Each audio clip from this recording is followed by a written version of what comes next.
Radio, where gamers roll.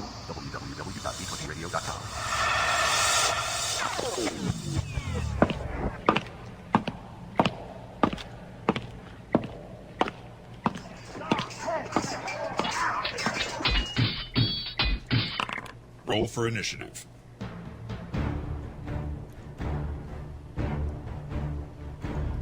Roll for Initiative podcast. Guess what? We turned 25, and this is the Gen Con week, the week we've all been waiting for. Woohoo! Yeah, that's You're right. Lucky, I gotta stay here. I'm one of your hosts, DM Vince, along with DM Jason, DM Nick. So, let's talk a little bit about what do we all have on our minds, Gen Con. That's what Gen we're talking Con. about. Yay, Gen Con. I wish I was going. Well, we offered to pick you up, buddy. I have spent the whole day preparing my calendar for the event. So, the one thing about Gen Con is that they always have the worst website in the world for trying to figure out what events are actually coming up. I mean, all the information is there, but I had to go download the Excel sheet and then, dig through all the different game systems and everything. But using my Google Calendar, I've made a nice multicolored calendar of all the things I was able to get tickets for, the things that were sold out. I've just got a completely full calendar. I think I remembered to leave time for sleeping, but I don't know. Yeah, I don't think sleeping's overrated. I don't think you programmed in sleeping if I was looking in that correctly. Have you got all of your events picked yet, or are you still deciding on some? I have most of them picked out that I wanted to play in, but I was trying to leave enough room because you had planned that meetup that we're going to talk about in a few seconds here. Yeah. So No, I've completely filled my dance card. I've got because the thing about Gen Con, it's my chance to play the games that I don't get to play any other time of the year. Yeah. So I am running one game on Friday afternoon, perfect time, nice 2 to 6. But then I've got a whole bunch of games here that I'm hoping to get in with the Dead Games Society. They're running Boot Hill and Gamma World and Top Secret and a whole lot of other games. So yeah, they're really cool guys. Yeah. Yeah, they said they'd even though I got in too late to get the tickets, they'd said they'd at least get me in for a couple of Boot Hill games. Sweet. Cool. And then there's lots of Traveler going on, which I never get to play Traveler, but at a convention maybe. The only game I know where you can make up your character in creation, it could die. True. Let's see. I'll be playing some Illuminati. I'm going to play some Hackmaster. Yay! So, yeah, I'm going to talk to you about that because I couldn't for my schedule I couldn't fit in the actual sort of intro to Hackmaster, creating your character time. So I'm going to skip that. A really cool sounding game called Shay Goth from Steve Jackson Games, which are always fun. Yeah, I saw that. I was wondering what that was. Was that like Shay Geek, the one that they have? Yeah, only it's goth. So, I mean, that's perfect for me because, my whole goth past. Actually, a book just came in the mail, a book by Mick Mercer called Hex Files, which is this big 664-page tome of everything goth, and I'm featured in it, so, that's my cred on that one. Wow. Yeah, it's kind of neat. It was just a strange thing to get in the mail and see myself in this, now I'm. I don't know if I should be impressed or amazed or scared. You should look down on me for if my place in history is in a book about goth. Yeah. Then the game that I'm totally looking forward to that I know nothing about, called This Game Sucks. You guys heard of this? Directed to the point. Okay. Yeah, I don't know. Apparently, the point of the game is that you're trapped in some kind of role-playing game with a GM who keeps losing the plot and screwing up. I have no idea what it's going to be like, but I bought a ticket. So, and I did at least get a ticket for one proper first edition thing, the Legend of Stormbringer or something like that. And there's a bunch of stuff. There's like the Circle Tournament of Tournament Town. Of course, Tower Gygax. I mean, I got to stop. I'm getting too... but you see what I've spent my afternoon doing, right? Spinning his head around, yeah. Yeah, his head's like going to Linda explode. Blair. Yeah, there I go. Yeah, I got... Don't forget to leave some time to go to the exhibition area. Yes. Oh, yeah. Yeah, I'm going to be spending a lot of time in the vendor area, the auction hall. I got a couple games. I got a couple World of Darkness games I'll be playing in. Actually, one Buffy the Vampire Slayer game, because I'm dying to try that game out. Cool. So I know it's old, but I still want to try No, it. but it looks really That's fun. cool. Yeah, it does look That's fun. cool. So, yeah, that's the convention. Oh, and let's talk about, we have a meetup planned, so we can get that out of the way, meet some of the people from the show, and, Yeah, I put a link on the website. I mentioned it in the Dragon's Foot forums and on our Facebook page. So Thursday morning at 10 a.m., we're going to meet up over at the Omni Hotel, which is one of the hotels that's kind of on the edge of the whole thing. A lot of events go on over there. I actually picked it because after our meetup, I have a Traveler game in the Omni Hotel, so I figured, do it nearby, right? But they also have a good. When you go into the Omni, when you come in through the front doors, there is a big lounge area. There's a bar and lots of seats and everything, there. So it's actually a perfect place to have a meetup without being formal about it. We don't have to reserve a space, and at 10 in the morning, it should be enough room for us to kind of get together. We do something like that at Origins with the Hyatt. They have a place called the Big Bar on 2. The big bar on the second floor, it's called. That's the name of the bar, the Big Bar on 2. So it's good. When you tells remember everybody, where it is. so it's easy to remember, even when you're wasted.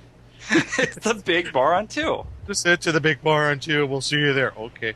Yeah, so I figure if everybody comes out 10 o'clock in the morning on Thursday, that way, almost none of us have, the listeners and everything have ever met before, unless people are coming with their friends who they already know. So it's a chance to meet some new people. And if you meet somebody that you want to hang out and game with or just, chill with at some point during the convention, this way you meet everybody on the first day. Yeah. So, whoever's listening, come out and we'll be sitting there with the tables. We'll do something so you can tell it's us. We'll hold up a sign or something. I don't know. Jason will dance on one foot. How's that? Yeah, something like that. We'll meet up, we'll play some pickup games, and we will have lots of fun. Yeah, so come and see us. Cool. Yeah, definitely. So let's talk about the newest thing that we have going for us. And we announced it last week, so we got some really good feedback, the iPhone app. Oh, yeah. Nick, you said you heard some feedback, huh? Yeah, I was just tooling around just when I got back from my little camping trip and doing prep work for the show, and I looked on dragonsfoot.org, and from the last show that we did on 24, tremendous positive feedback that we've had. Everybody saying, wow, you have an iPhone app? Oh my God, that's great. And someone saying, that's the first app I'm going to get once I get my iPhone via Pony Express. But tremendous positive feedback. People just totally jazzed about it. Can't wait to get it on their iPhones if they have one. So thanks everybody really nice. for thank you giving us on that. Thank you to Little Axe, because he was the first person to email in from the iPhone app to see if it was working. Oh, cool. Yeah, he said... Yeah, actually, I got to... Oh, no, what did he say? He said, did it work? Am I the first? Yeah, he was. First. Congratulations. Yeah, actually, I looked on the little contact page, and for about a day there, the call the show button wasn't working right, but I fixed it. So okay. Now you can press the button, and it'll call us. And also, I figured this out because when I first started using the app, you see all of the episodes, so you can play and listen to them streaming, but I couldn't figure out how to download them because, if you're in an airplane or a subway or something like that, you don't want to... Submarine, you don't have internet access. Coffin. What you do is when you go to the episode list, you click on any of the episodes you're interested in. There's a little star at the top. You can click that to add it to your favorites, but you can also, when you click the star, you can also press download, and it'll save it to your iPhone or your iPod Touch, so you can have it for later. Yeah, so that's how that works. I grabbed mine. It was pretty cool. I was playing around with it on the iPad that I had. I mean, the iTouch, excuse me. Mm-hmm. I like it. It's a little bit hard to read, some of the lettering, but... Yeah, I gotta change that, because, when I set up the background image, I didn't think about the white lettering, so I think we'll update it with a darker picture in the background. Definitely. Yeah. So, pick yours up, go to iTunes, give us a review. Speaking of iTunes... and speaking of reviews... Pimping for Stars. Yeah, we're pimping for stars again this week. Nick said he saw a nice comment and he wanted to read it, so go for it, buddy. Yeah, off iTunes from Longshoreman Stevo. And this was, all one word, too. I'm like, but Longshoreman Steve-O, and this was just this past week, Yay. and he says a truly magical podcast. Aw. Yeah, I was Nice. like, really? That's awesome. He said, excellent job, guys. I've listened to many D&D casts, but yours brings back memories and thus entertains like none other. It's fascinating to hear you discuss a magical item, a monster, or an ability and recall my group and I having talked about the same thing many years ago. Please keep up the great work. So, Okay, we will. Longshoreman Steve-O, you're awesome, dude. Thank you so much. This beer is for you, pal. Yeah. Well, I'm actually having Anyway. having Mountain Dew right now. This homebrewed iced tea is for you, Longshoreman Steve-O. It's- Oh, boy. I'm having Mountain Dew Throwback. Yes. Anyway, Yes.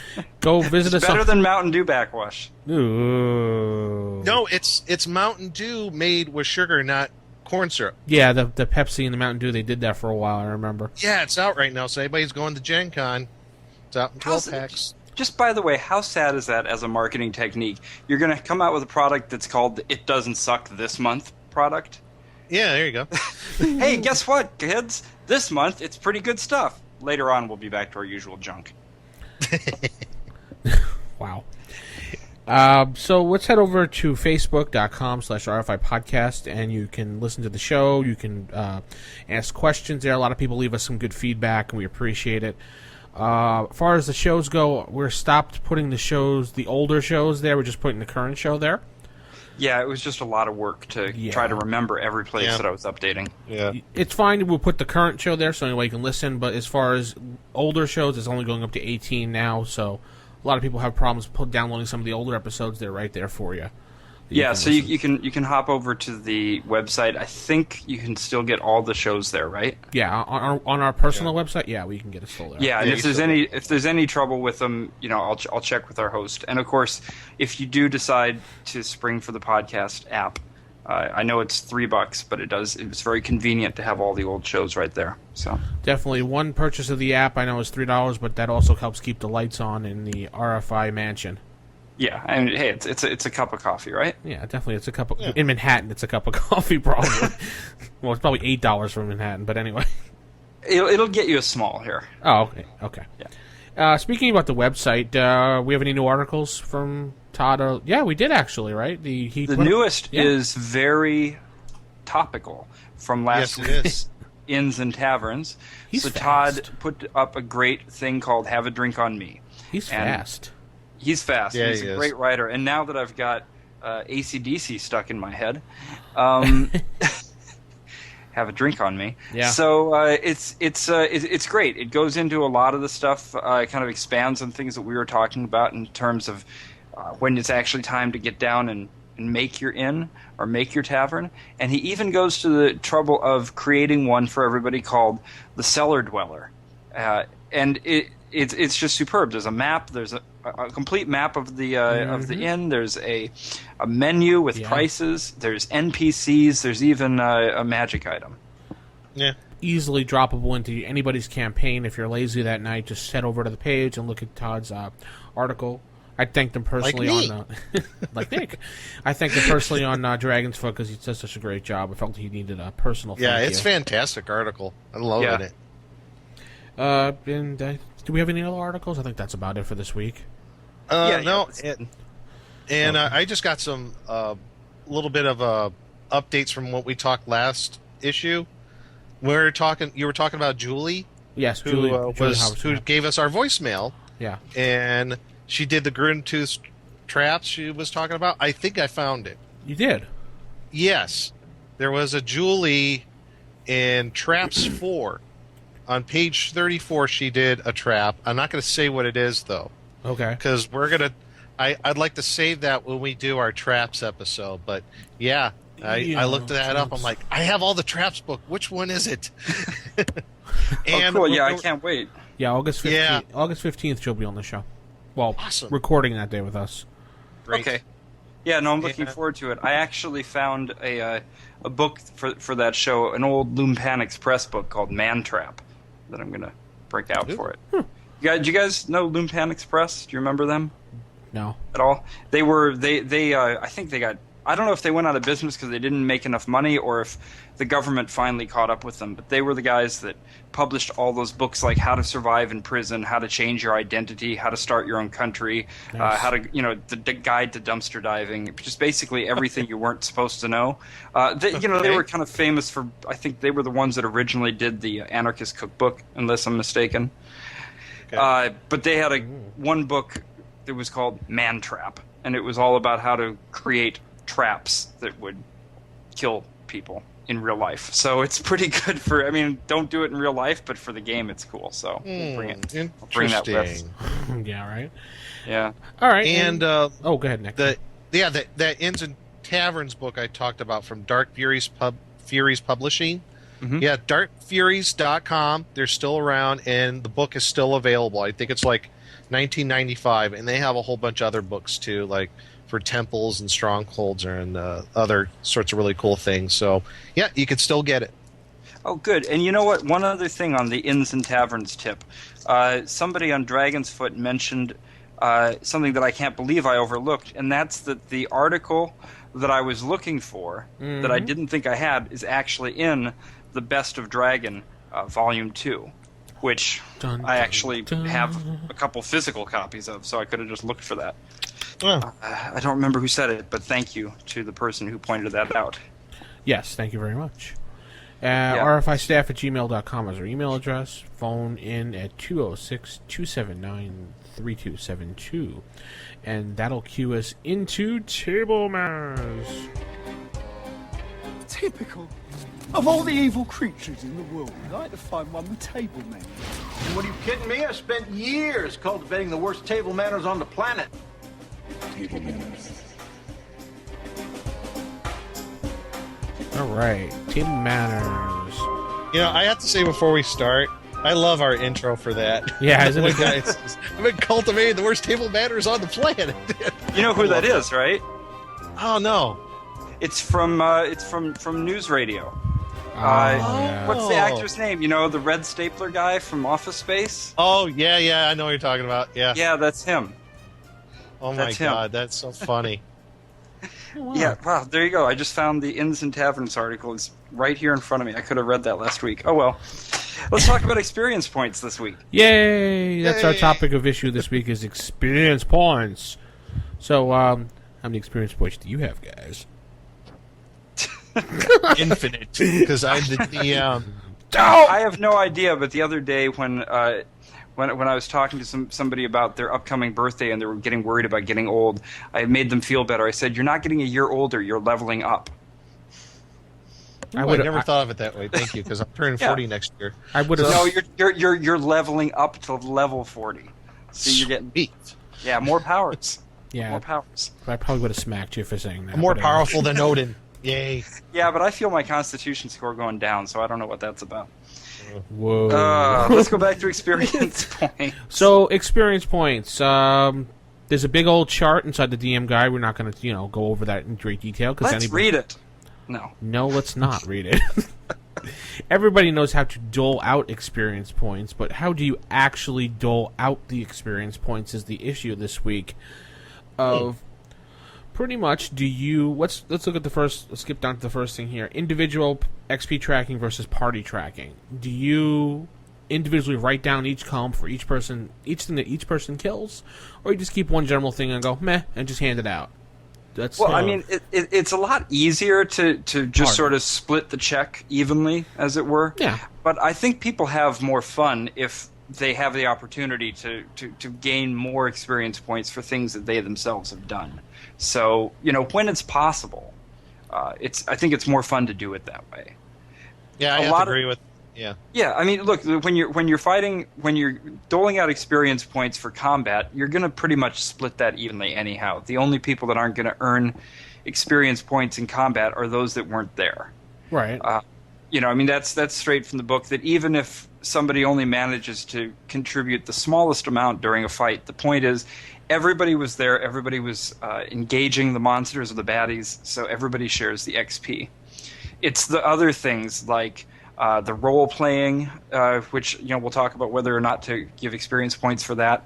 The treasure that you get, the spells that are involved.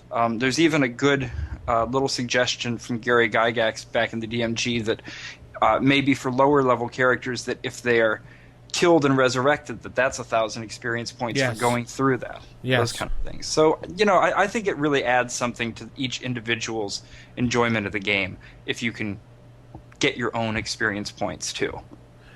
Yeah. True. I usually tend to keep an individual tracker for each character, and depending on if a character, I'll just put a check mark next to it, if depending on what character killed it, and if other characters were involved in hitting it, I'll give them partial experience for that, because I don't think it's fair that I have a player in one of my groups that just sits back and does nothing except I stab.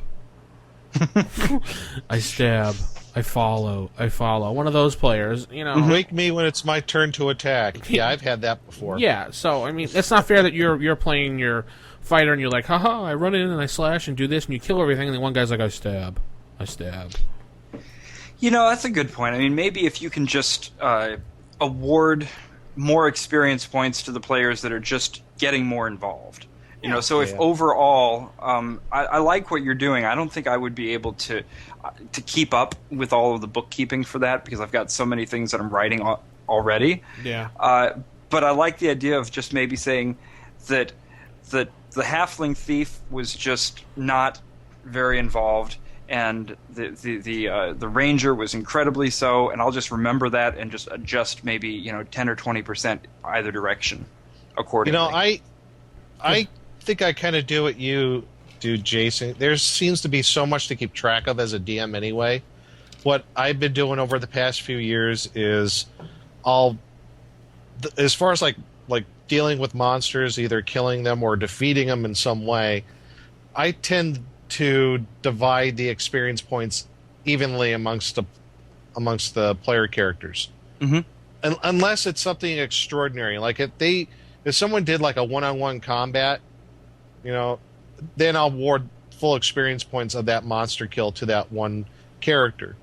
Or just doing something that's really, a real MVP kind of move.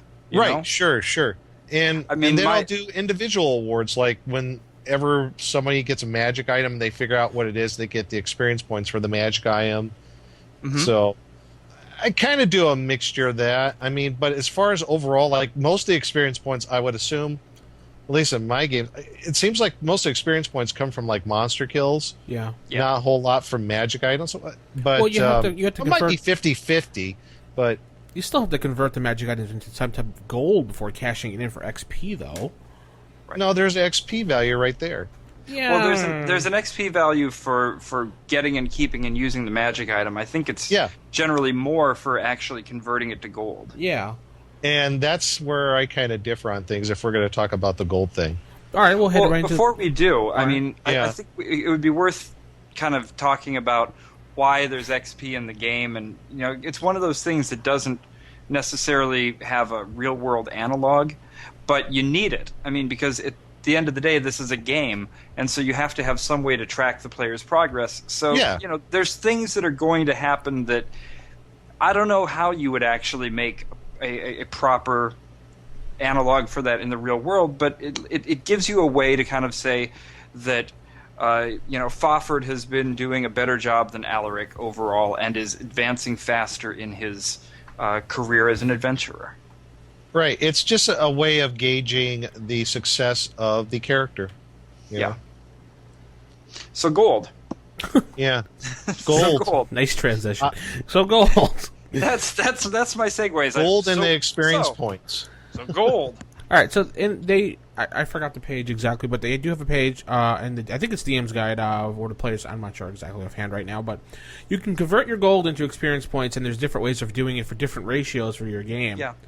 When should you change the ratio, and what ratios? Well, I mean, the first thing, and this is actually laid out in one of my favorite types of passages in the book. One of the reasons that I always love reading the first books, the original DMG and Player's Handbook, is for these kind of sentences. I just have to read this out here. When Gary Gygax was talking about how to all he wanted to say was you should adjust the amount of experience points you give based on how tough it was to get it, right? Yeah, right. And so he says, dividing the total adjusted hit dice equivalent of the monsters slain by the total of all total levels of experience of all characters who had a part, even if only one missile blow spell, etc., in the slaying yields a fraction, which is the measure of challenge. If the numerator is greater than the denominator, then full experience should be awarded. If the denominator is greater, then use the fraction to adjust the amount of experience by simple multiplication. Note, I'm not going to finish, but I love that.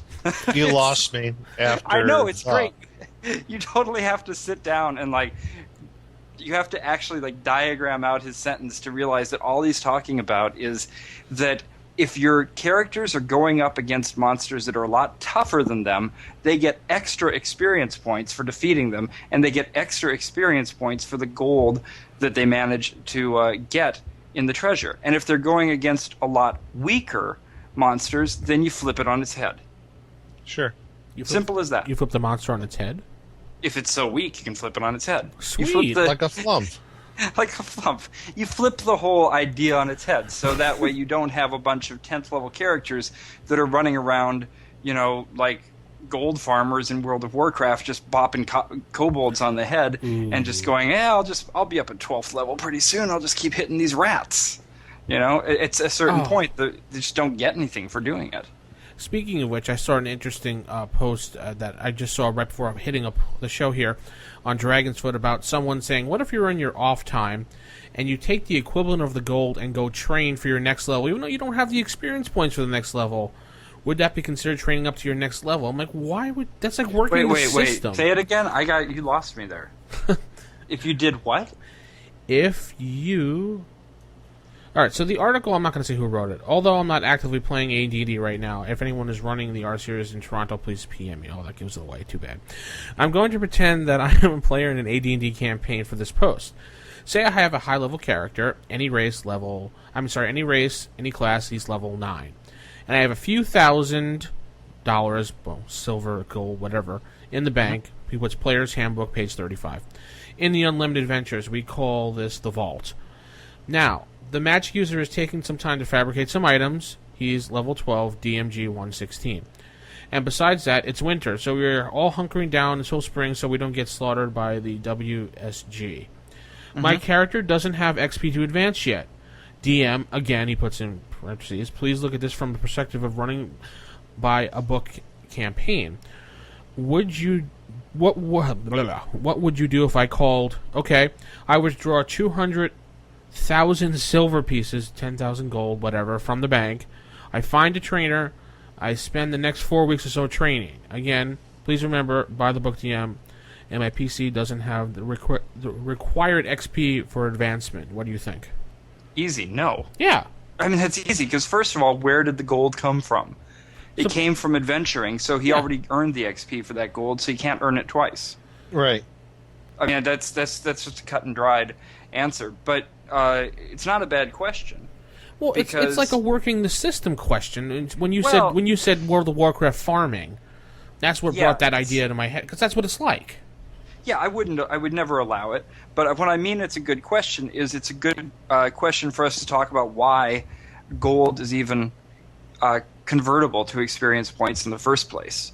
And again, it's right there in the DMG addressed. Gary Gygax addressed it, and he said, "You might not think that it makes sense to just convert gold to experience points when there's much more realistic ways to do it, and you could, but then your game would turn into a big long thing where you're describing how you train and how you study and do all these other things that you have to do to prepare, and so it would make for a really boring game. So just accept the fact that when you're adventuring, the treasure you get is sort of a stand-in for the amount of experience you've gotten as you go along. So it's not that getting gold somehow makes you more experienced. It's not that you're experienced because you're a wealthy adventurer. It's just a way of keeping score."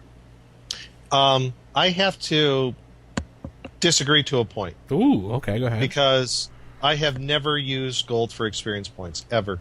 At all? Okay. Okay. Never done it. My reasoning behind it, I guess this is where I disagree with Gygax's feelings, is I don't see how logically monetary items like gold or what have you can be translated into experience points. To me, it doesn't sound very logical. But then again, we're it's not talking about supposed to. No. well, it's a game. then again, we're talking about a game of fairy, dragons, and orcs, so it's Right, not well- logical in that respect. But I've never done it. Well, I mean, the here's thing the is, you other get big- less XP then. So let's say and that's you've got. why I like that, because I don't want my players shooting up experience points, shooting up in levels too fast. I Okay, think it. But don't I give out a think billion it's- gold pieces of gold then. So I do not. I have never used gold for experience points. The only way my players ever got experience points for, like we talked about for, defeating monsters, certain individual rewards, and magic items recovered. They figured out what they were, and they get the XP value. No, but I've okay, never- that's. I never given experience points for coinage, and I've never had a problem with it. Well, I mean, if you're going to put it that way, in terms of saying that that they're going to advance slower because of it, and that's intentional, then I get it. I get it. Yeah, I just think with the XP to gold ratio and how it's used, I just think you're going to advance way too quick.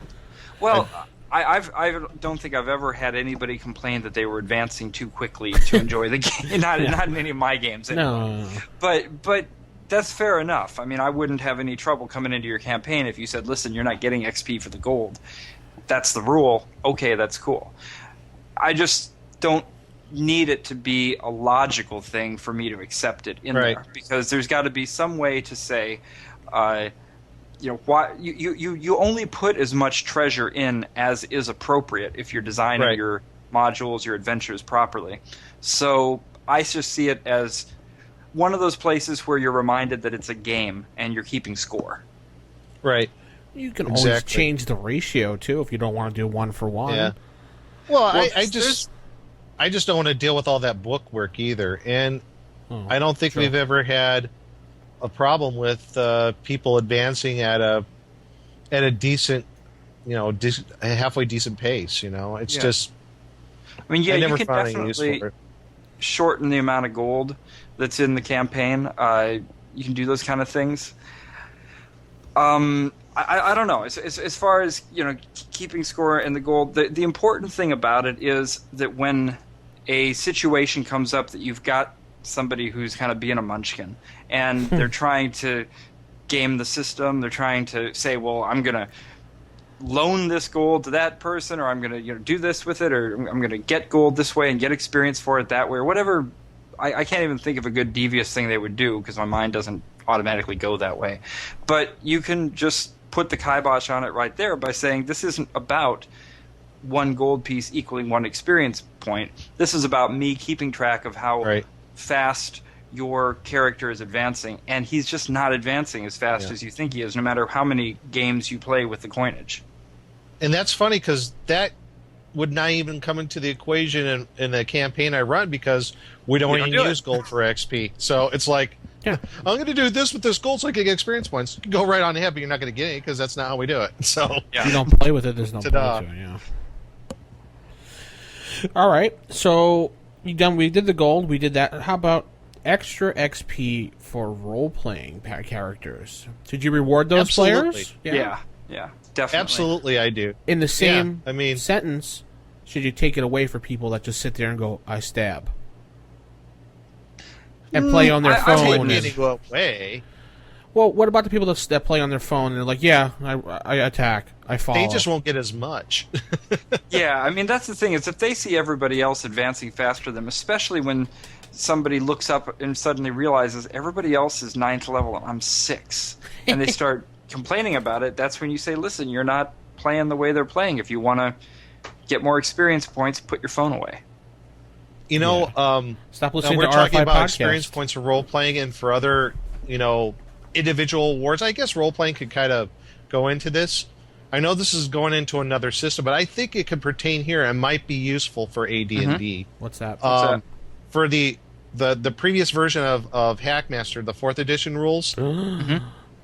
Now, no. I think this could work for even AD&D, and I think I'm going to try it because when I start all AD&D campaign, Tell us. there is a really good chart on the a GM screen that has all different types of XP values for, could be for different classes. And when we're talking about role playing, it's based off of maybe it's 50 experience points times the level of the character or something like that. You mean it spells out specific things that the player might do? Like what? Like using a voice, not using player knowledge. What? Can we pause it and I could get I could grab the referee screen? Yeah. Okay, well here's the chart where they have for individual class awards. What they call precision cutting, which would be 3 critical hits. That'd be 100 experience points times the level of the character if you're a fighter class. That's cool. Clerics getting experience points for healing. That's one way of doing it. When you do a curing spell, it's 1 experience point per point healed. Okay, what about the role playing you were saying though? Yeah. Well, there is on the chart here. There's common individual awards for MVP. What do you base it off of though? We're asking more. And that's what. Well, I mean, you could. I guess the point is, you could come up with whatever you want to base it off of, but the concept of doing it, I like the idea of having something that's predictable for the players. So, I mean, not to the point that they think, I know all I have to do is speak in an accent, and I'm going to get 50 experience points. Well, here we go. It says player role plays his character well. And there's a couple of asterisks for this. It says award can be greater if the player sacrifices some game advantage to role play in his character, i.e., a noble fighter refusing a substantial reward because it would not be in his character. That's an example. So, and that's 100 to 200 experience points per the level of the character. So and that's exactly the kind of thing I think you should reward for. Things especially anytime the player does something that helps his fellow characters rather than himself. Something something noble and sacrificing, or not going. Well, I mean, I know if you're playing evil characters. Yeah, if you're playing evil characters, that doesn't work too well. So, but I mean, you could still award if you are experience points off that. Yeah. Yeah, I mean, even if you are, and this isn't so much about the characters in the game as the players playing it, because it's really easy when you're all sitting around a table to worry about advancing yourself, but everybody has more fun when one of the other players just does something to help them out. Just creating that bond between the players in the group and making sure everybody has a good time. That should be as much a goal of your game as anything else, is making sure that everybody has a good time. And I remember there was a bit of a debate on, I think, our Dragon's Foot about this. If you give experience point awards for role playing or other, class-based actions, well, what do you gauge that on? I was just thinking of these couple of charts on this GM screen, and I think that would be just at least a good guideline, a good base to go by.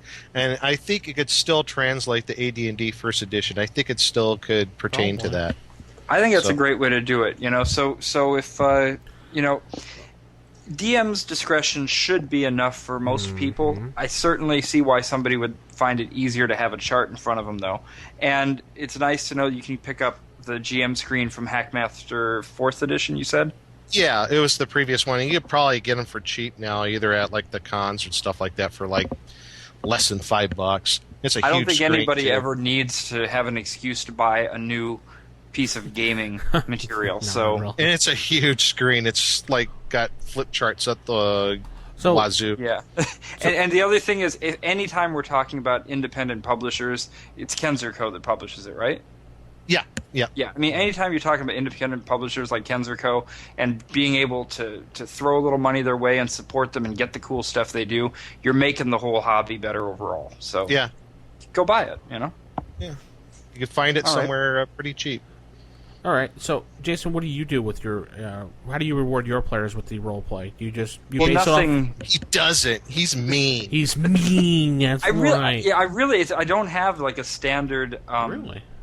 approach to it, and it doesn't happen that often. It's more of an MVP kind of thing. And now that we're talking about it, I realize it might be better to start, having little awards. And I don't mean literally, although that could be kind of cool too. But, when you go to a con, since we're about to go to a con, people often at the end of a game, they'll hand out some awards at the end of the game. Mm-hmm. And everybody has a good time with that, whether they got a cool 20-sided die or they got a little mini or something because they were they had the best death at a trap, or they had the most imaginative way to take down a monster or whatever. If at the end of each game, if you have that, I bet that would be a ton of fun. So maybe I'll try that out. The best William Speaking Shatner of that, death. the most awesome character death, 300 experience points per character for the character level. Perfect. Wow. What was it, Vince? The best. We're out the screen. I just said the best William Shatner death. Oh yeah. Well, yeah. If any character happens to notice that one of the monsters is wearing a red shirt and remembers to take him out first, extra experience points. Yeah, definitely. I do a lot of experience points based on role playing. I actually give players more experience points for acting things out. If they say they describe their methods, if they describe their death, if they have a fumble, instead of me describing it, they say they want to describe it, I give them more experience points for that. That makes sense, yeah. I also give extra experience points at the end overall for the MVP, like Jason said, the MVP, but I also do a secret ballot vote in the group that the group decides who gets the extra 50 experience points for the best role player of the day. That's cool. I let them decide. We do that too in our group. We do it all secret ballot. And I think that's something we picked up when we went to conventions.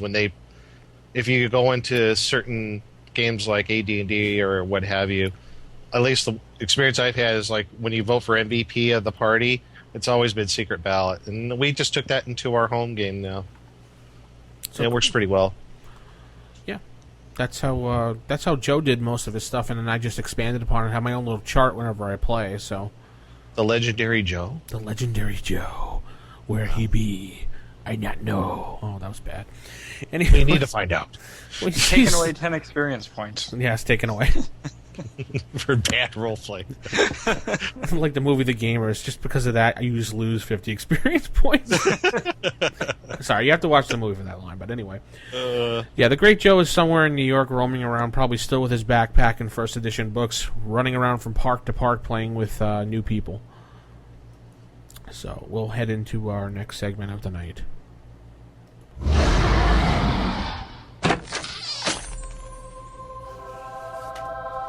The Dragon's Horde. So the Dragon's Time Horde. for some relics. Yeah. Since we got into the topic of talking about the Spear of Destiny, as we called it last week, in the Adventure Construction set, that doesn't really, it just rolls off my tongue weird, but anyway. I know you had that in your head, but it just rolls off weird. But Adventure Construction set. Yeah, it just rolls off weird. And then I was looking through the book, and I was like, ooh, why don't we talk about the hand and the eye of Vecna? Yeah. So this is a pretty cool thing. We're going to get into some stuff that you're probably not going to use too often because it's ridiculously rare artifacts and relics. So when it actually appears, that's going to be a major turning point in any game. Oh, yeah. You hit that on the head. So, or in the eye or the hand in this case. Yeah. Ooh. Well, let's see. How about I'll start off with the eye, and one of you guys take the hand, so to speak. Give me a hand here. The Eye of Vecna. These are just evil things. I mean, at this point, I know that at later times, after First Edition, that Vecna actually sort of changed a little bit. But at this point, Vecna is this completely mythical. I can't ever say the word if it's lich or lick. I can't say it. Lich is right. Lich. Yeah. Okay. Lich is correct. Who, before being completely destroyed and banished from the prime material plane or whatever it is that's happened to Vecna, there's two pieces of his, for lack of a better word, body that were left behind in the prime material plane, and one of them is his eye. And if you do come across the eye of Vecna, it's going to glow like some sort of... It says like a feral creature. I don't really know how a feral creature's eyes glow, except maybe at night You know, when you see a wolf in the darkness and there's light reflected off of his eyes, that type of a thing. Probably what he was meaning by that. Yeah, Exactly it. Maybe a but red glow? the- Who knows? Yeah. a red glow. Well, like an agate, it says. But the Sweet. way that you have to use this is it has to be pressed into the empty eye socket of a living creature before it can be. So right off the bat, you're not going to have a paladin accidentally wielding the Eye of Vecna. I mean, Right. No. someone has to recognize this. Their evil has to be so great that they're willing to pull out their own eye and shove the Eye of Vecna into the empty eye socket in order to gain its powers. And at that point, it's instantly irrevocable. You can't get it out. It's grafted. It's grafted to the head. Cannot be removed or harmed without slaying the character. So once it's in, it's in. And of course, this being a relic, an artifact, the powers that it has are things that the DM's going to have to come up with. We could, maybe talk about some of those things at the end, but just right off the bat, we're dealing with some evil things with an eye, with a magic item that has to be pressed into your own empty eye socket. That's a pretty nasty thing to want to do to yourself, to desperately get this awesomely artifact in your eyes. So Yeah.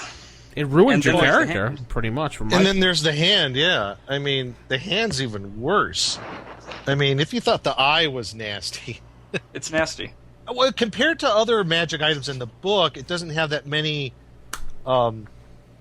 special abilities per se. But when you What do get you to the mean? hand and you get both of them, oh boy, and this one goes into detail about Vecna. They call him an archlich, which begs me the question: maybe we should come up with the archlich as far as like a different type of monster. We got the demi-lich, we got the lich. How about an archlich? It doesn't So- beg the question. It raises the question. Begging the What? question is circular. Begging the question is a circular argument. It means it's a logical fallacy. It means that you're saying that something is something because it is. Don't make me send you to begsthequestion.info to fix that one. I'm on a quest to fix that phrase around the world. Back to the podcast. And now back to our regularly scheduled podcast. Are you done? Do we have? I'll never be finished trying to fix people's usage of the It phrase. was beg the an question. accident. It was a slip of the tongue to use that particular phrase. But anyway, it got me wondering on, maybe we should make up an archlich, monster, make up some stats for that. But, Uh-oh, it talks about... I smell an the hand article and for the- Todd. The You smell what? what? I smell an article for Todd to be writing. There you go. Nice. Well, I mean, that's the thing, Well, is that Vecna is never really supposed to show up. I mean, Right. Vecna's supposed to be so powerful that he doesn't show up in the game. But if you wanted to have a campaign that Vecna was in, I mean, that would really be the great thing that everybody's going towards at the end. Yeah. Well, do we And have a little history of goes Vecna? on. You guys know a little history about Vecna at all, or? I really don't. All right. Not really, besides what's in the DMG. Well, if you run to the Wikipedia, Yeah. in the World of Greyhawk campaign setting for D&D role-playing game, Vecna was a powerful wizard who became a lich. Someone uses evil magical power to allow his or her continue blah, blah, blah, blah, blah, blah. He was eventually destroyed, and his left hand and left eye were the only parts of his body to survive. Even after the achieved godhood, being a member of the third edition's default pantheon of D&D gods, blah, blah, blah, he is still described as missing both the holy symbol, his left palm, blah, blah, blah, blah. Right. They didn't really actually give much history about it. He was part of the Dragonlance setting for a while. And he is actually still currently used in the later editions that shall not be named. Well, I mean, yeah, that's kind of where I was going before, is that I know that from reading about it, that Vecna takes a bigger role in some of the campaigns. But I don't know much like about how they I'd see him as like a legendary figure. I would hate to see I it like Vecna being not there. kind of obscure. Yeah. But You a know, little bit more on the hand. Yeah. It's like a mummified hand, blackened and shriveled. If the wrist portion is pressed against the stump of a forearm, instantly graft to that area, and that limb will have 18 double-aught strength. but you won't First get of all, it presupposes that your forearm is a stump. Well, that's where That's where it gets You have- nasty. right. But you won't get the to hit and damage bonus for 18 double lot, which is kind of weird. But the hand will eventually turn the alignment to the host character to neutral evil, as explained hereafter. So basically, what it really gets down to is there's different ways you can use its powers, like if you make a fist, or if you point your finger, or you stick out your thumb. I don't know. And Well, yeah, I mean, that's kind of the cool part it leaves up to the DM is you can come up with the different hand gestures that you have to do.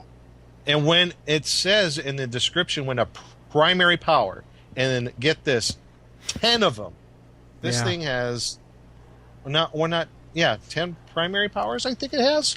Yeah. Really? No, wait, or is it one? I'm turning back to look. Yeah, no, well, it has 10 minor benign powers. All right, but one primary. I'm sorry. Well, it Yeah, uses it's its only primary gonna have one. power. It's got The user two prime will powers. turn. Yeah, the user will instantly become neutral evil, and then it says after that, very evil.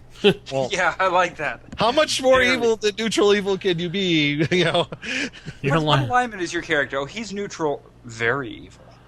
Yeah. Yes. He's VE, very evil. Yes. NVE, neutral, very evil.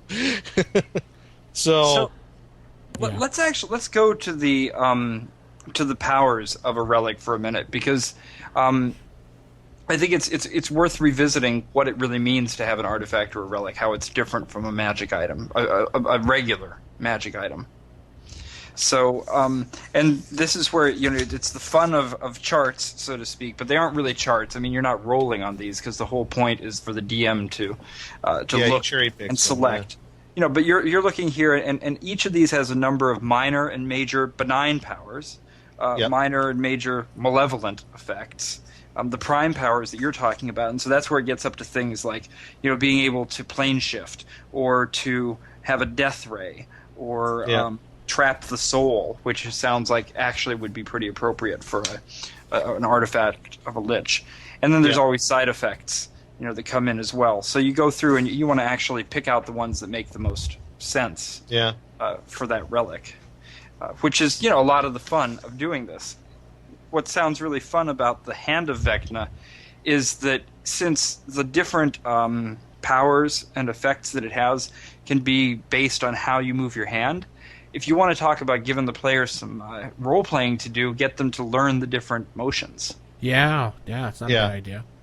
I think it'd be a lot of fun. It'd be like, I'm going to use prime power C. No, you're not. Do the motion. Do the motion. I don't want to Alright. do that one. It's embarrassing. Do the motion. Sorry. But you that one gotta makes do me it. stick my middle finger. Oh, sorry.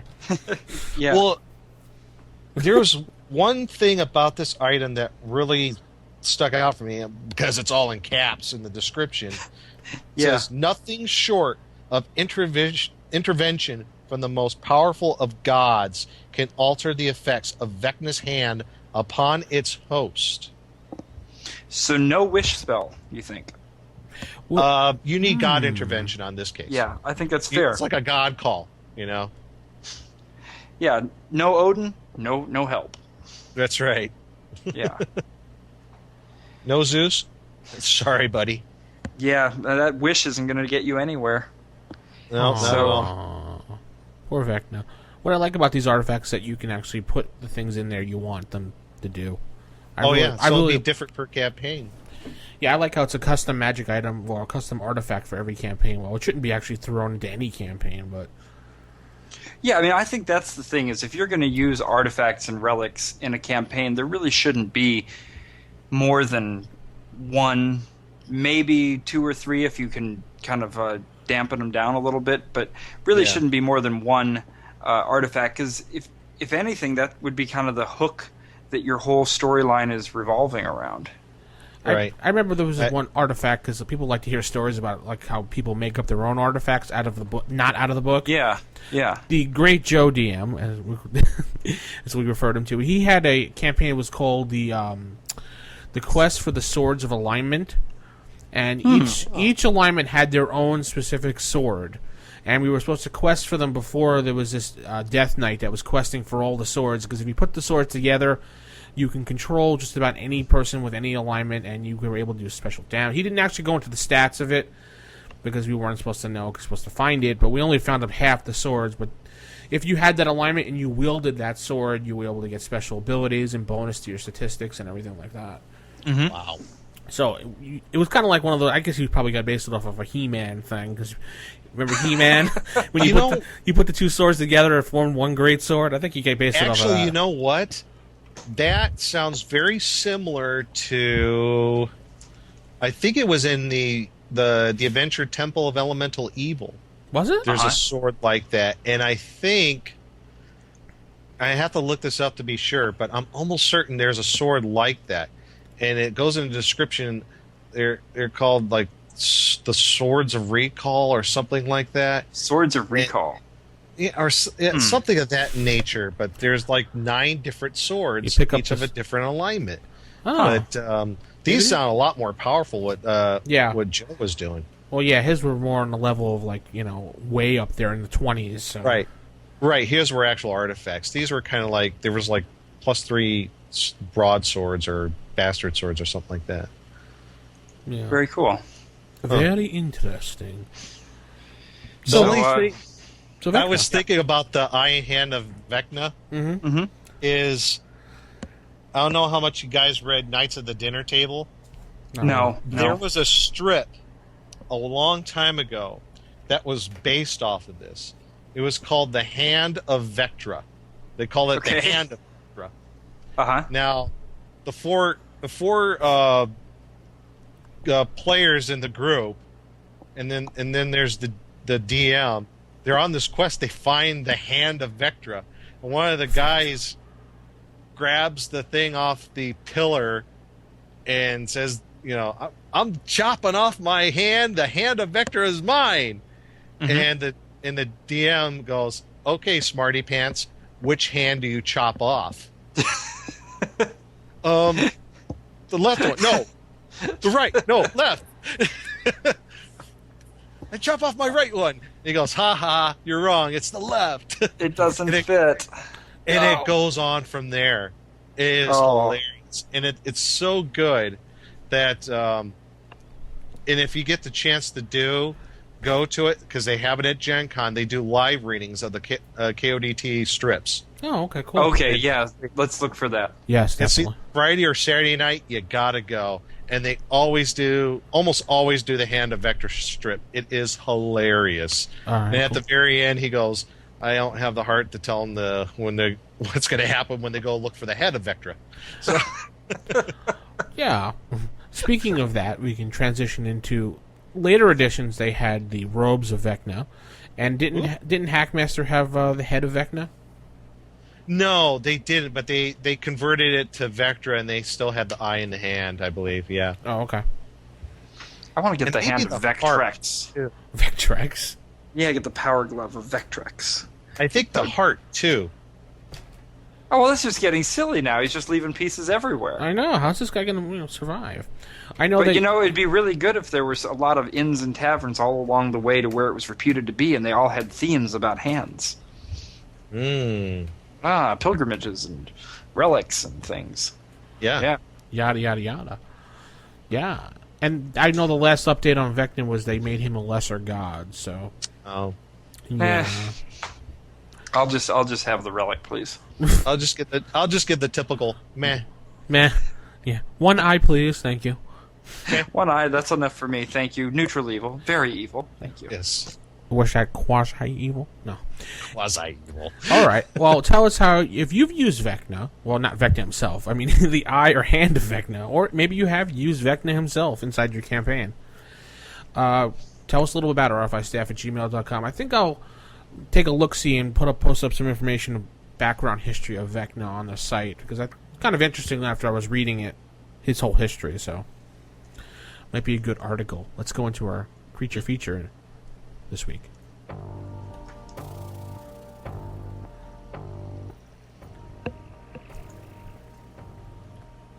Creature theater.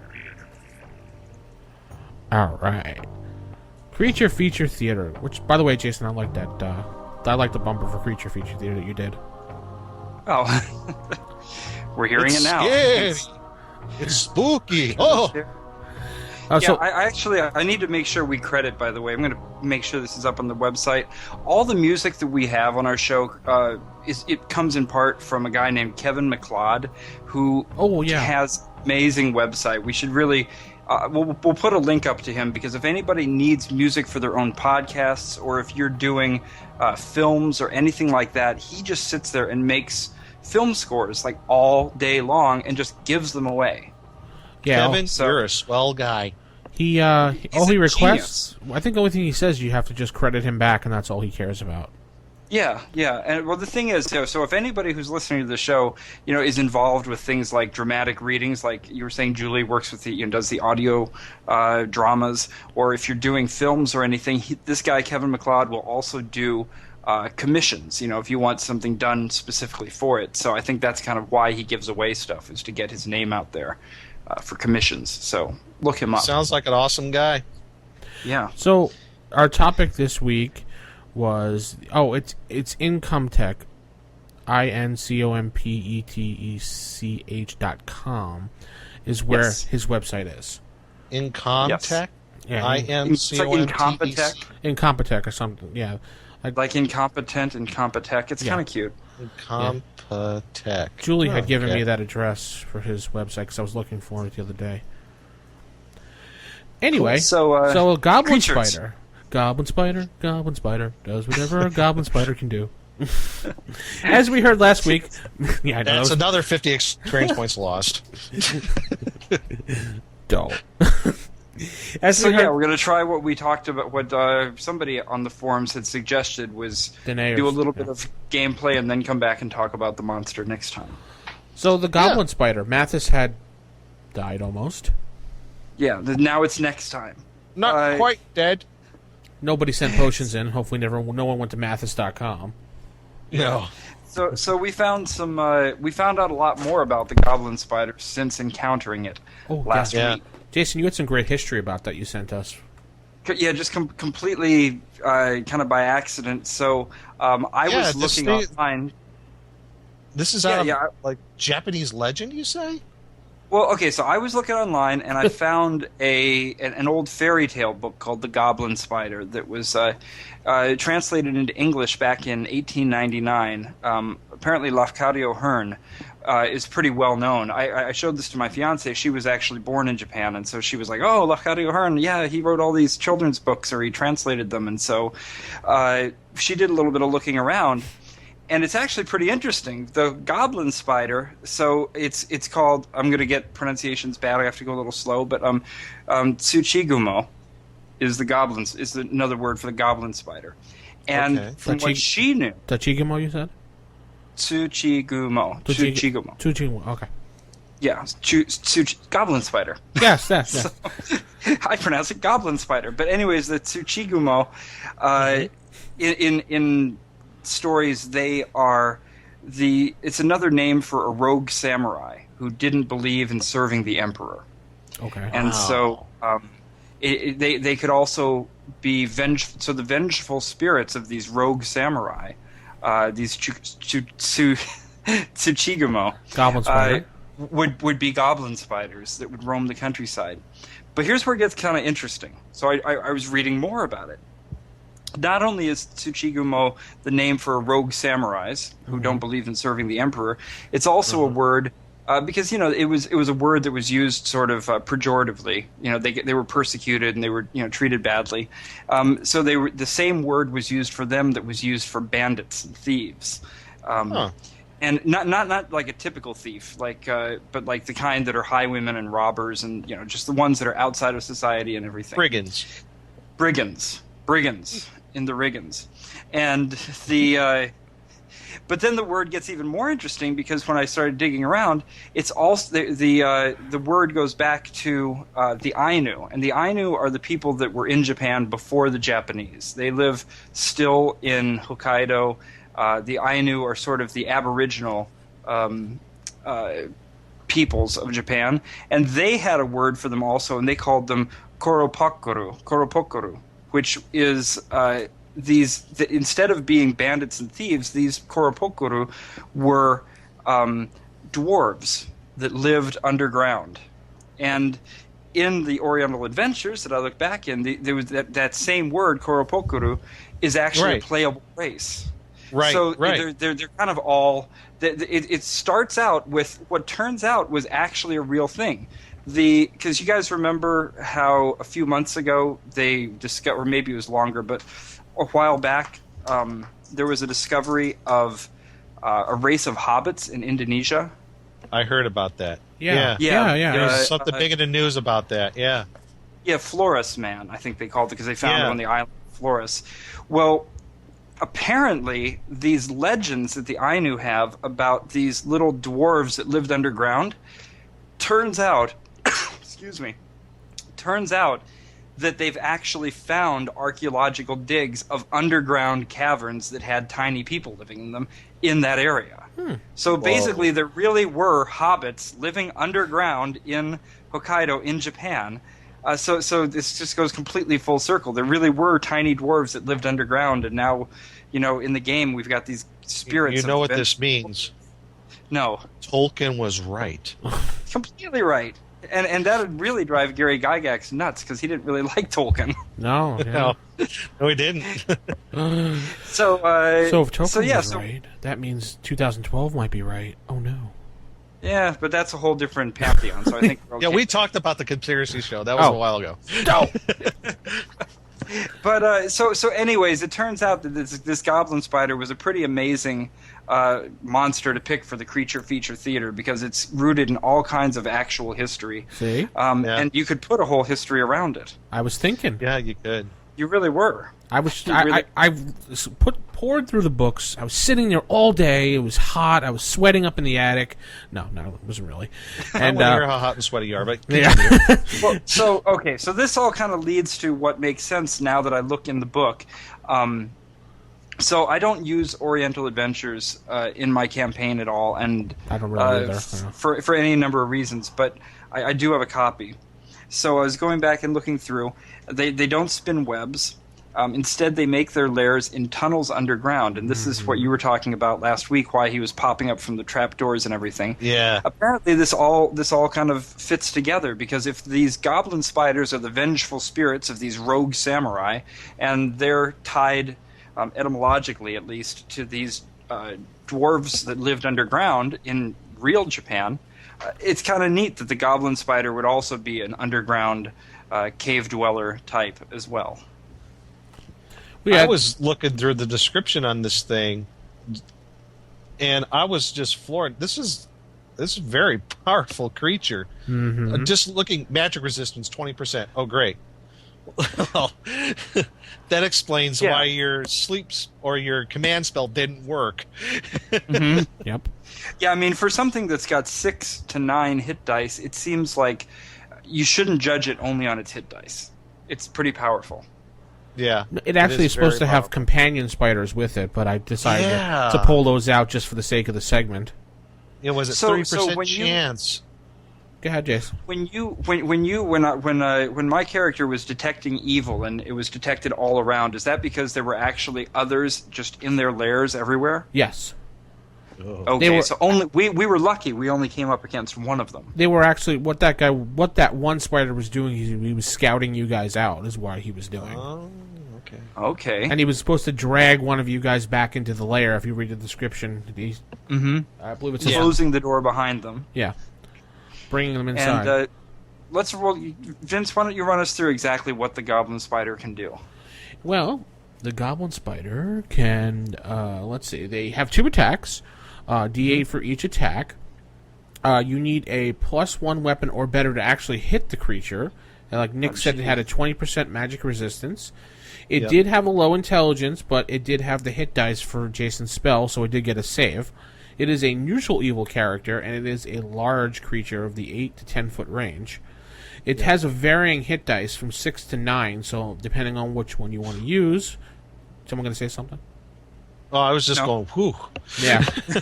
And its main attacks are a surprise attack, and it has a grasp, which Nick's character Nick discovered. But which my character discovered. The one thing it has that I really didn't play up mostly, but you did hear it, was it can mimic voices. Yeah. Not really well, but it can mimic voices enough to lure people Like around. a parrot. Yeah. Because it says it's low intelligence. Well, I guess a parrot's animal intelligence. It's low, so it's smarter. But just it can make the sounds, but it doesn't know what it's saying. They actually say the goblin spiders are excellent mimics and are able to imitate any voice or any animal sound they hear. Although when imitating languages they do not understand, they can only repeat the words they have heard or spoken, much like Jason said a parrot does. Oh, if it's a language they don't understand. Yeah, they still can that do what it. They can, if they don't understand, they just mimic it if they don't understand it. So, say, another language, someone says go to the bathroom or something, you can say go to the bathroom, but you won't know what it means. So, Okay, Right, so 'cause it if says- they speak the language, then they Right. do know what it means. yeah, Yeah, it says in their description, it says they speak their own language, the language of spiders, the trade language, and the language common to the human inhabitants near their lair. yeah, So Okay. it's as smart as an ogre's low intelligence. yeah. So And then it says there's a 30% chance that there are 2d4 giant spiders in the immediate vicinity of the goblin spider lair. They help them out pretty much and serve Wow. the giant spider. So now, hang on. When we were fighting it, it says when the goblin spider is gripping a victim, it cannot make any other attack. So did it? I don't remember. Did it have to drop Nick before it could attack? Was that Yeah. the deal? Do you remember basically, yeah. what I said was he dropped Nick and then ran towards you? Okay. Yeah. So it sounds like they live in rough wooded mountains. They stay away from humans, but when the humans start invading their lands, or by basically being nearby, then they go on the warpath. They I go, kind "Ooh." of picture these things living in the Badlands, the Yeah. kind of outer reaches of a kingdom or society on those borderland regions. That'd be cool. That makes Yeah. sense. All right, well, it's a cool creature, and I thought it'd be It something different to do.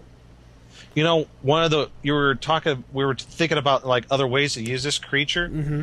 One of the ways I was thinking about, this is because I'm a devious DM like you, and I was thinking underground, and maybe a bridge that goes over a pit, Okay. Mm-hmm. and there are all these hidey holes up in the ceiling, just out of view of the players, and these goblin spiders and maybe their little giant spider minions come out. They have a chance of grabbing the players when they're going across the bridge, Yeah, Billy Goat and Gruff. tossing them into the pit. Oh, gee. Yeah, that'd be Yeah. kind of cool. Absolutely.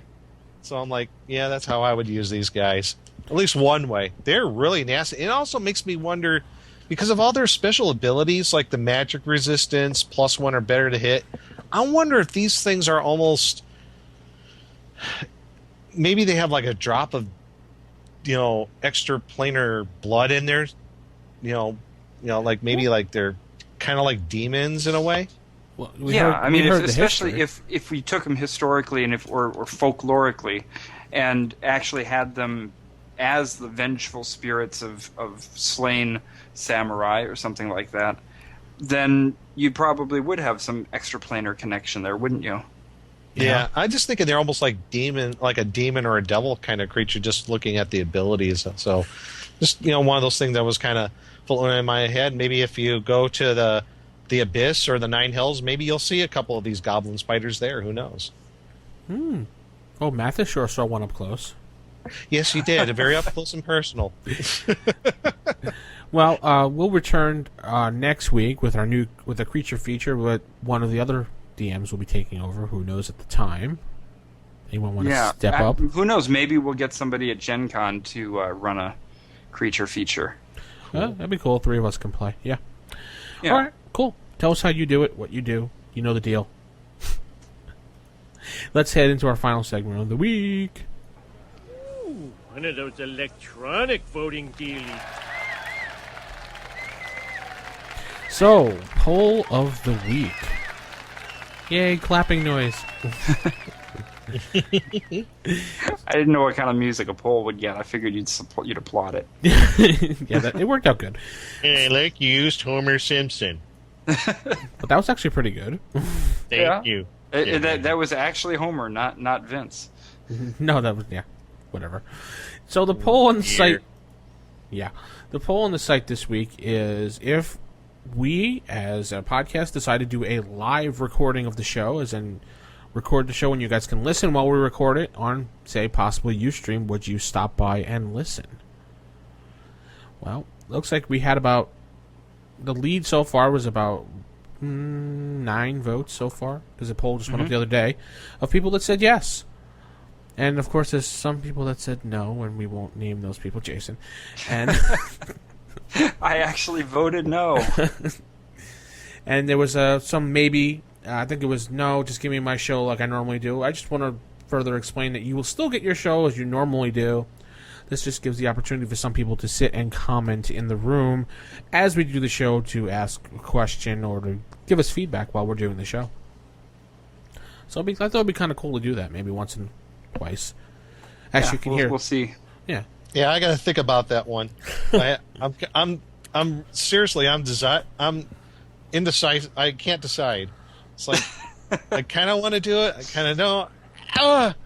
Maybe I should flip a coin. I don't know. Can you imagine? We might try an experiment and see if it goes well or if it goes poorly. If anybody shows up, you never know. So it's always fun to try new stuff. So we'll see what happens. We don't want to be that one podcast when we do the live show, that one person there with the sign, "Woo, love you guys," at the concert. That'd be awesome. Holding the lighter with the sign. Like Flight of the Conchords, where they've got just the one fan. One fan. Jeez. Love it. All right. So, as you guys probably know, you're probably listening to this podcast as we are at Gen Con, or you might be listening to this after Gen Con. Hello, future people. So, any last-minute thoughts about Gen Con? In the future? I don't know. Why don't you drop us a line? Any last-minute Gen Con thoughts, guys? Yes. So, go ahead. I want to go. We offered to pick you up.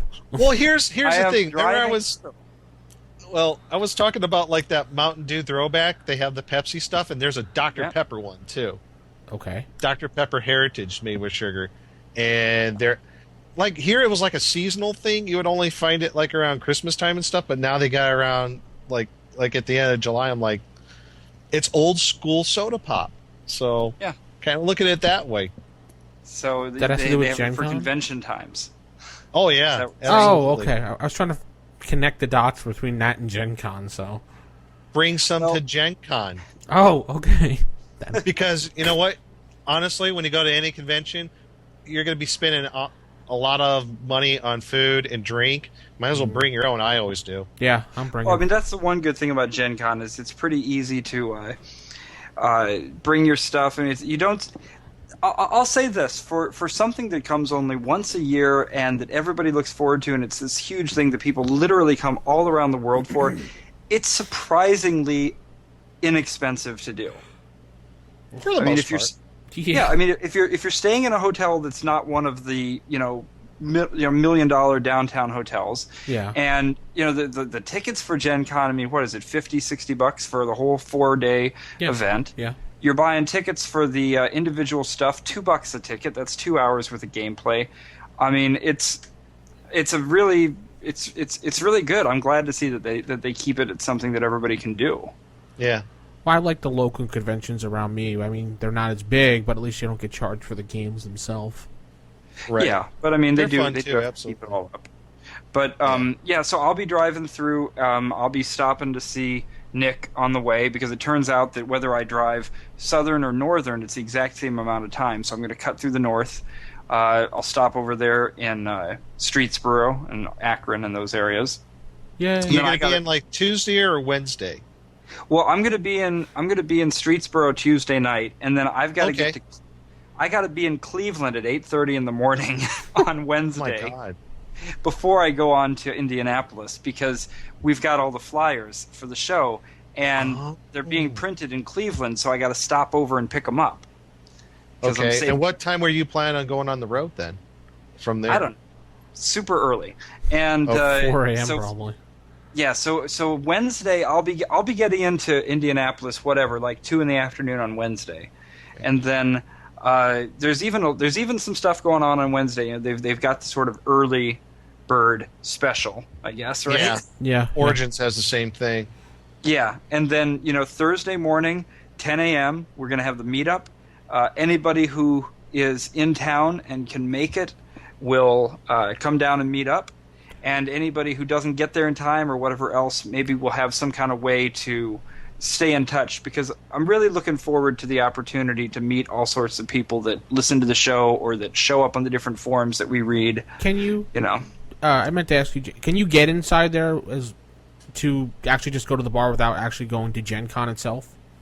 Oh yeah. I mean, that's part of the hotel right? Yeah, we're deliberately not holding the meetup inside of any of the Gen Con areas. You know, this is just a public area within the Gen Con boundaries, but not in any place that you need to have tickets or anything. Great. So if you're not going to Gen Con, which would be kind of silly because you're right there, but you can still come down and say hi. Yeah. Just come down and say hi, and we'll be there. We'll be having a blast. We'll be recording sometime during Gen Con. We don't know when yet, but I'm going to be lugging some equipment, so we'll see how that works exactly. From what you showed me of your equipment, you're lugging some equipment, is right. Oh my God! I'm going to take it off the rack. Bring your bag of holding, man. It's awesome. Yeah, no, I've got all my equipment mounted to a rack unit right now, but I'm just going to rip it down off of there. Rack of holding. Got it. Yes, the rack of holding. Yeah, all my audio equipment we use for our show is all bolted into this custom desk here, so I can't actually bring it. So we're gonna have to rely on your equipment this time. Yeah, it should be all right. I think it should sound good. If not, just let me know when you'll be on Tuesday. We'll try to hook up that night if we can. Yep, it'll be great. Stop by, say hi. We all want to see, play some games with everybody, and I think that's gonna wrap up the show. What do you guys think? I guess we'll see everybody at Gen Con, whoever makes it. I'll be wishing I was at Gen Con. All right, this is DM Vince signing off for the crew, saying keep it original, keep it old school, and see you at Gen Con. Otherwise, see you next time. Night, everybody. Bye, everybody.